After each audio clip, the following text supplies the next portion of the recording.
Chapter 23. Then Jesus said to the crowds and to his disciples, The teachers of the law and the Pharisees sit in Moses' seat. So you must obey them and do everything they tell you. But do not do what they do, for they do not practice what they preach. They tie up heavy loads and put them on men's shoulders, but they themselves are not willing to lift a finger to move them. Everything they do is done for men to see. They make their phylacteries wide and the tassels on their garments long.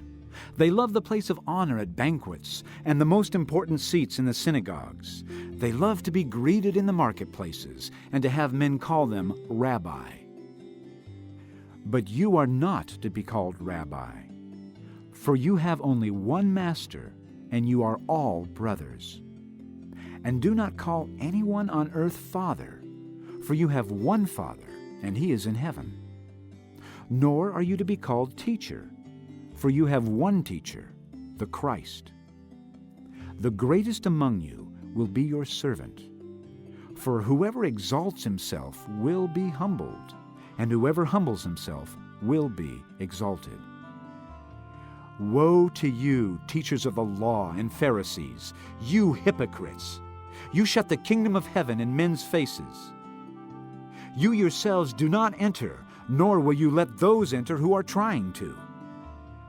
Woe to you, teachers of the law and Pharisees, you hypocrites! You travel over land and sea to win a single convert, and when he becomes one, you make him twice as much a son of hell as you are.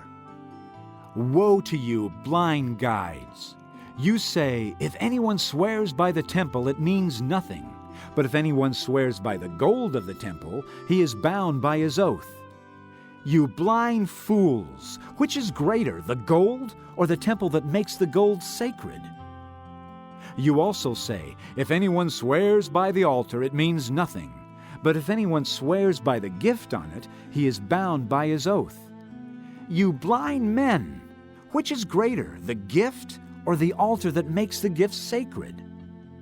Therefore, he who swears by the altar swears by it and by everything on it. And he who swears by the temple swears by it and by the one who dwells in it. And he who swears by heaven swears by God's throne and by the one who sits on it. Woe to you, teachers of the law and Pharisees, you hypocrites! You give 1/10 of your spices, mint, dill, and cumin, but you have neglected the more important matters of the law, justice, mercy, and faithfulness. You should have practiced the latter without neglecting the former. You blind guides, you strain out a gnat, but swallow a camel. Woe to you, teachers of the law and Pharisees, you hypocrites! You clean the outside of the cup and dish, but inside they are full of greed and self-indulgence. Blind Pharisee, first clean the inside of the cup and dish, and then the outside also will be clean. Woe to you, teachers of the law and Pharisees, you hypocrites! You are like whitewashed tombs, which look beautiful on the outside, but on the inside are full of dead men's bones and everything unclean. In the same way, on the outside, you appear to people as righteous, but on the inside, you are full of hypocrisy and wickedness. Woe to you, teachers of the law and Pharisees, you hypocrites! You build tombs for the prophets and decorate the graves of the righteous, and you say, if we had lived in the days of our forefathers, we would not have taken part with them in shedding the blood of the prophets. So you testify against yourselves that you are the descendants of those who murdered the prophets. Fill up then the measure of the sin of your forefathers. You snakes, you brood of vipers, how will you escape being condemned to hell? Therefore, I am sending you prophets and wise men and teachers. Some of them you will kill and crucify. Others you will flog in your synagogues and pursue from town to town.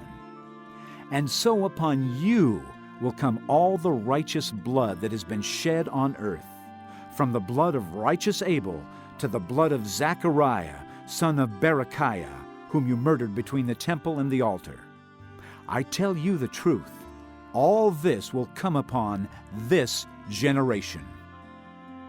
O Jerusalem, Jerusalem, you who kill the prophets and stone those sent to you, how often I have longed to gather your children together as a hen gathers her chicks under her wings, but you were not willing.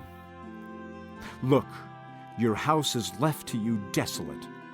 For I tell you, you will not see me again until you say, Blessed is he who comes in the name of the Lord.